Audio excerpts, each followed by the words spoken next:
Hi there, I'm Jake, 30, working construction since 21. It's nothing flashy, just steady. A big company in town handles most of the jobs. I live in a one-bedroom apartment, 20 minutes outside Nashville, with creaky floors and a view of my neighbor's pickup truck. It's not much, but it's mine.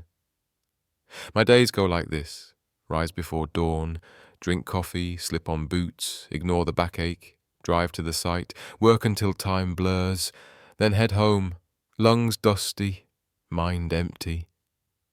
The pay's decent, the work honest, not thrilling, but it keeps me moving. Everything changed one Friday afternoon. We'd just wrapped a meeting at work, those end-of-week check-ins where nobody really listens but pretends to care. Emma, our accountant, lingered to review paperwork with the boss. She's the kind of person who's kind to everyone but hard to read, smart, always polished, only ever talking spreadsheets or late invoices. I'd never spoken to her beyond work stuff. That day, though, she seemed hesitant, like she wanted to say something but wasn't sure. Finally, she blurted, laughing nervously, "Does anyone here know someone who can fix a leaky faucet?" Someone muttered about a busy weekend. Another said, "Get a plumber." I almost stayed quiet. Almost. But I found myself asking, "What kind of faucet?" She turned. "Kitchen. It's leaking like crazy. Probably nothing, but I don't want it getting worse."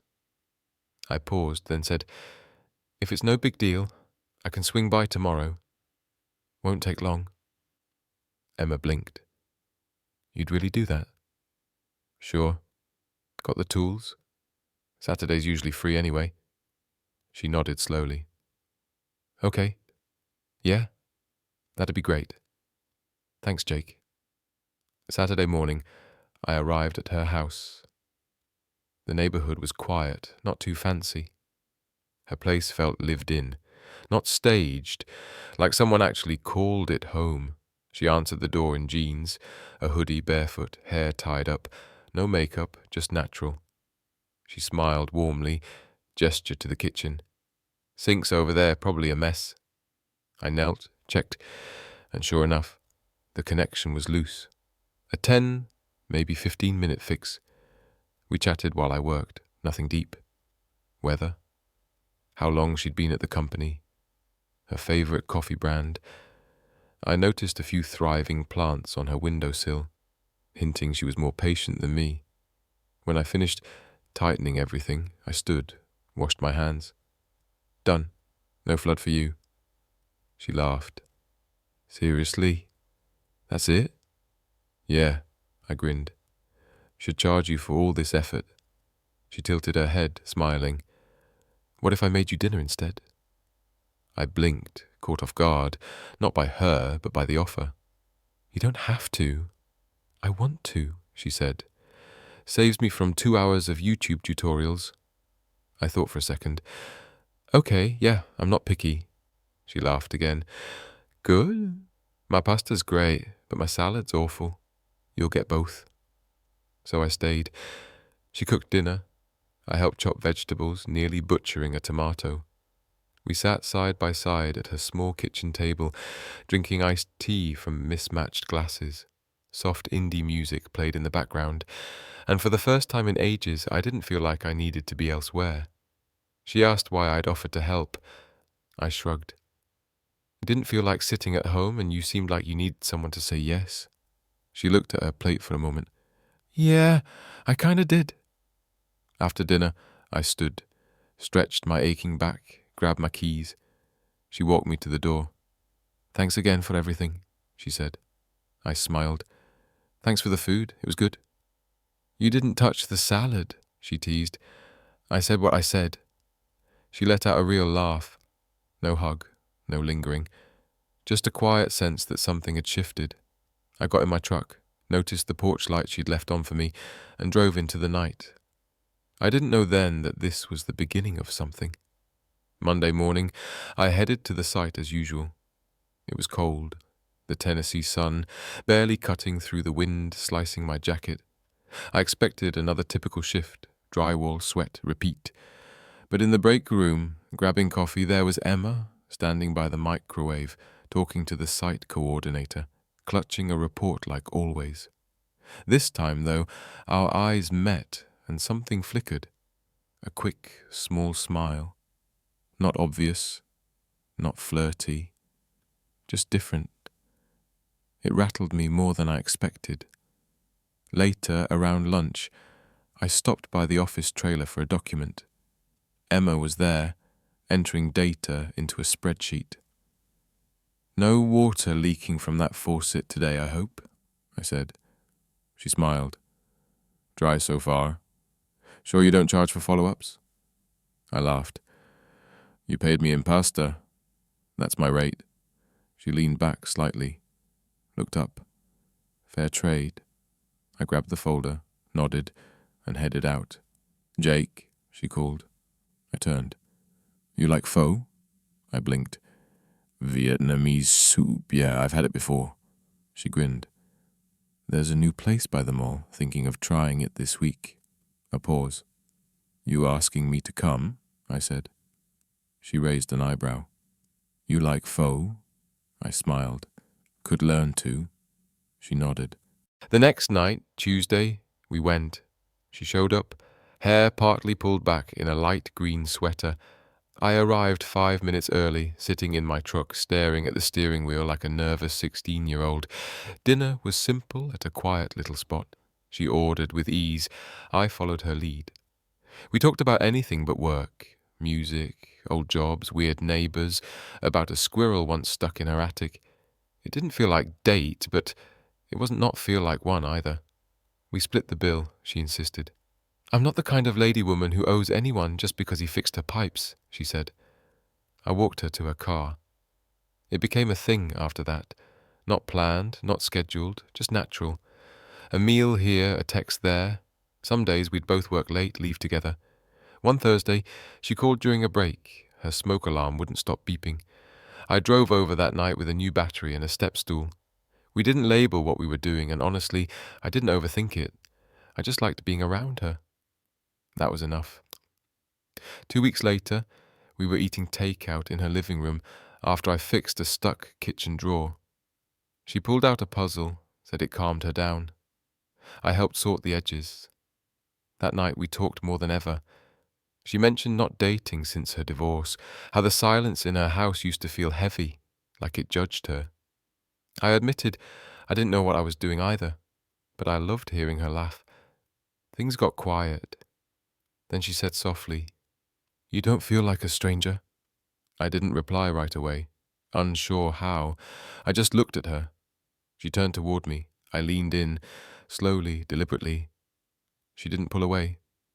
The kiss was brief, simple, like it had been waiting its turn, not seeking attention. She touched my arm for a second, then pulled back. "I'm not in a rush," she said. "Just wanted to know." I nodded. "Me too." I stayed another hour. No more kisses, no sitting close. She grabbed a blanket, and we finished the puzzle in silence. When I left, she walked me to the door. "See you tomorrow," I said. She smiled. "Yeah, you will." Driving home, I felt calm, not excited, not anxious, just settled, like things had clicked into place. Next morning, I hit the office trailer. Emma was already there, typing, eyes on her screen. I dropped my papers, cleared my throat. She glanced up. "Morning." "Morning," I echoed. No smile, no blushing, just normal. But as I passed her desk, she said, without looking, "Drawers still holding up?" I didn't turn, just grinned. "Told you I know what I'm doing." I left work thinking this might be the start of something that didn't need fixing. 2 weeks passed, maybe a bit more. Things with Emma didn't shift overnight, and I liked that. No pressure, no what are we talks. We both let it flow naturally, unspoken. At work, we were just co-workers, passing in the hall. But sometimes, when she handed me a report, her fingers lingered half a second longer. Or she'd catch me at the door before I left, saying, "Be careful on the road."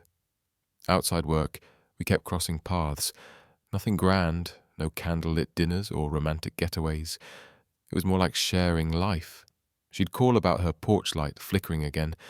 I'd swing by after work with a new bulb. She'd offer leftovers, and I'd say yes without thinking.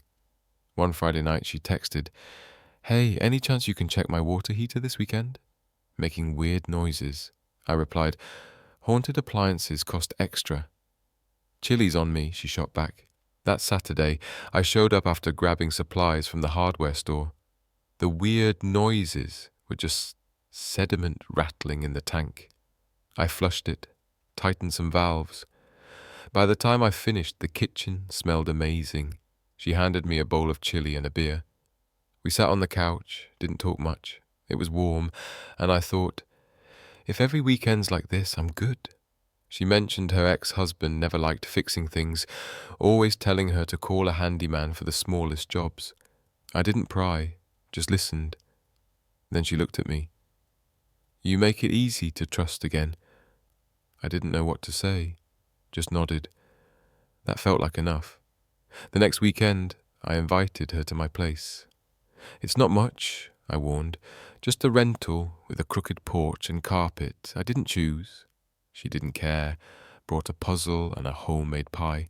My sister, Rachel, dropped by unannounced, as usual, with a bag of laundry. Her dryer was busted again.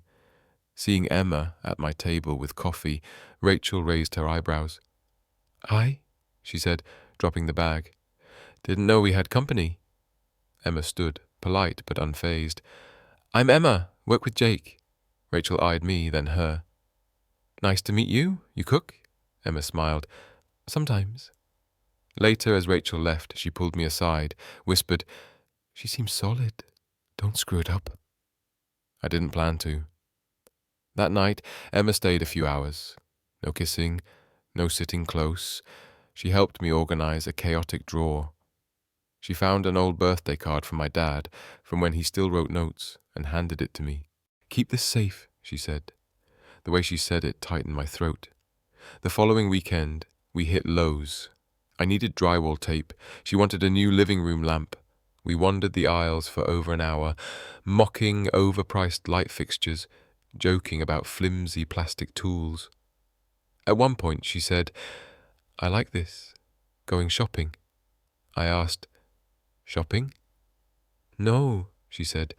"This. Us. Just being here."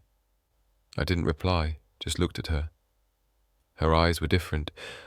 Not scared, not guarded, just open. I installed her new lamp. She was humming in the hallway.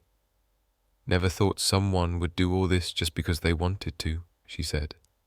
I replied, "You make it easy." She looked away for a second, then whispered, "I'm not used to this." "Honestly," I said, "neither am I." That night, she kissed me again, longer, slower, surer, like exhaling after holding your breath. She didn't ask me to stay. I didn't push. We both knew we were building something, not rushing, not labeling, just building. The next 2 days were normal. We worked. She sent a video of her dog barking at a squirrel by her window. I sent a photo of a sandwich I charred. She told me to stick to plumbing. Then Thursday morning I saw her at work. She looked different, not sick, not sad, just quieter. "Everything okay?" I asked in the hall. She smiled, but her eyes didn't spark. "Yeah, just tired." No text that night or the next day. I didn't push, figured she needed space, but something felt off. Sunday morning I got her text. "Hey, can we talk?" "Not bad, just need to see you." I stared at the screen, stomach sinking, not scared, but sensing a shift. I replied, "Of course, I'm coming." Grabbed my keys, didn't even change out of my hoodie. I pulled up to Emma's house just after noon. Her car was in the driveway. The porch light was off, which felt odd, my brain grasping for anything out of place. I knocked once, walked in like I had a dozen times. She sat on the couch's edge, elbows on knees, coffee mug in both hands.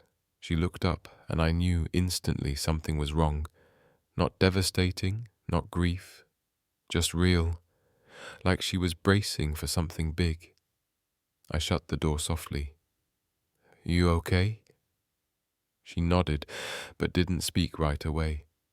I sat across from her, leaning forward, elbows on my knees. Silence hung.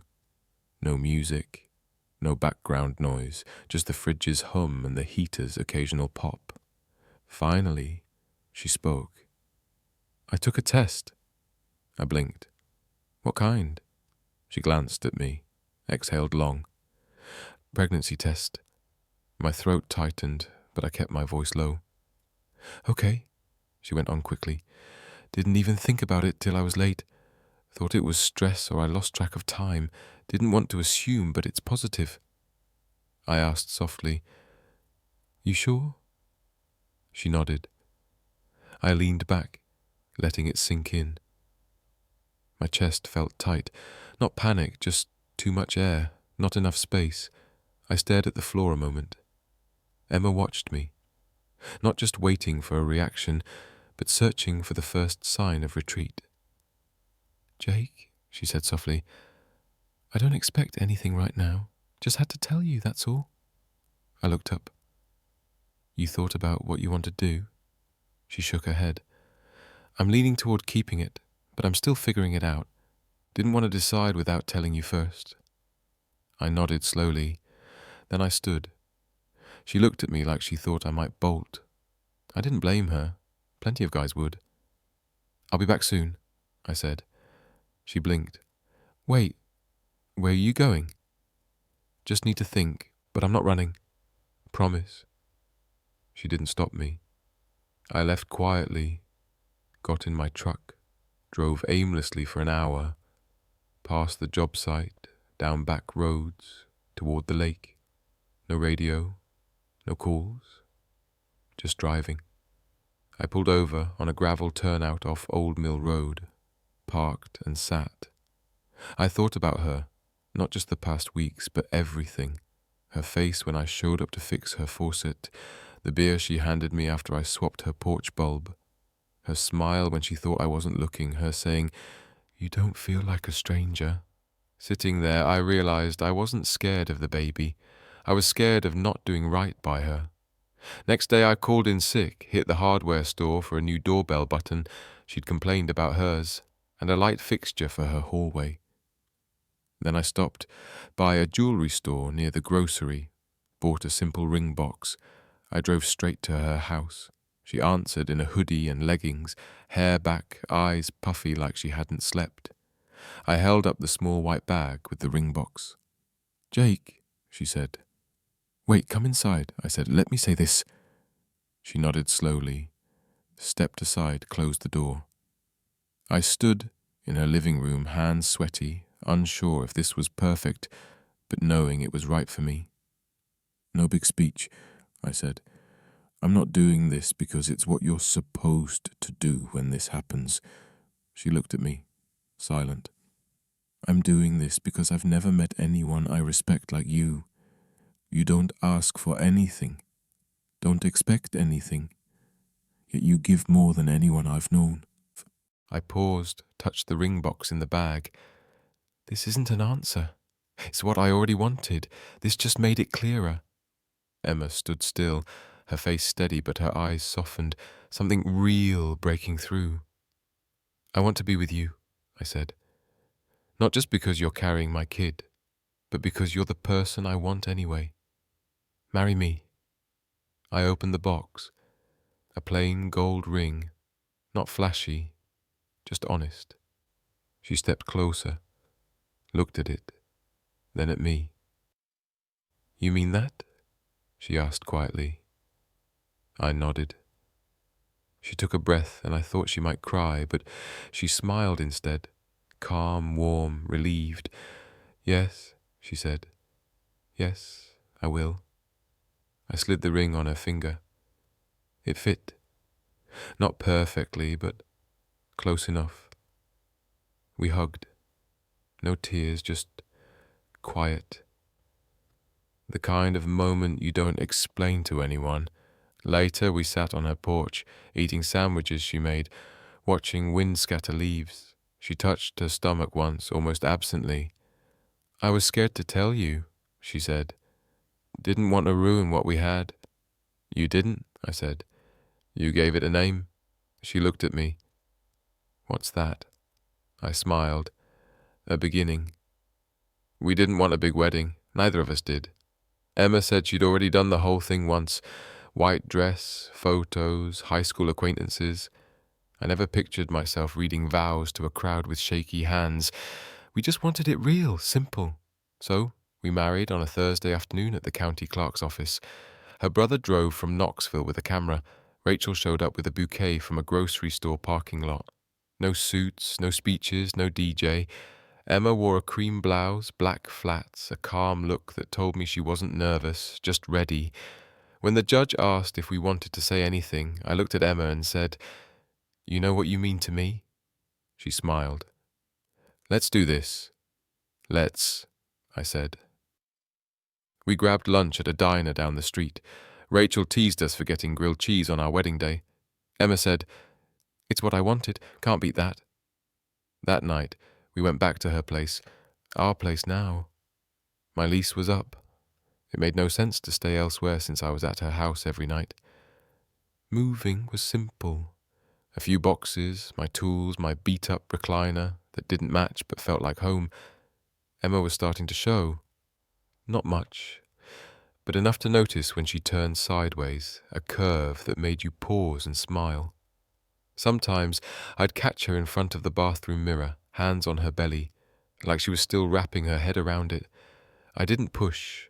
I knew she was moving at her own pace, and it felt right. I kept up construction work, heading to the site each morning, coming home sore and dusty. But now, walking through the door, I'd smell food cooking, hear music from the kitchen, or find her napping on the couch, a book on her chest. Our future was growing quietly inside her. A few weeks after the wedding, I started painting the spare bedroom one Saturday morning. Emma wandered in with a mug of tea, hair messy, wearing my hoodie. She stood in the doorway, watching me. "What's this color again?" she asked. "Birch white," I said. "Really just soft beige." She tilted her head. "Looks more like vanilla pudding. Want to change it?" She shook her head. "No, I like it." Later we assembled the crib, a box of 1,000,000 screws with nonsense instructions. I grumbled.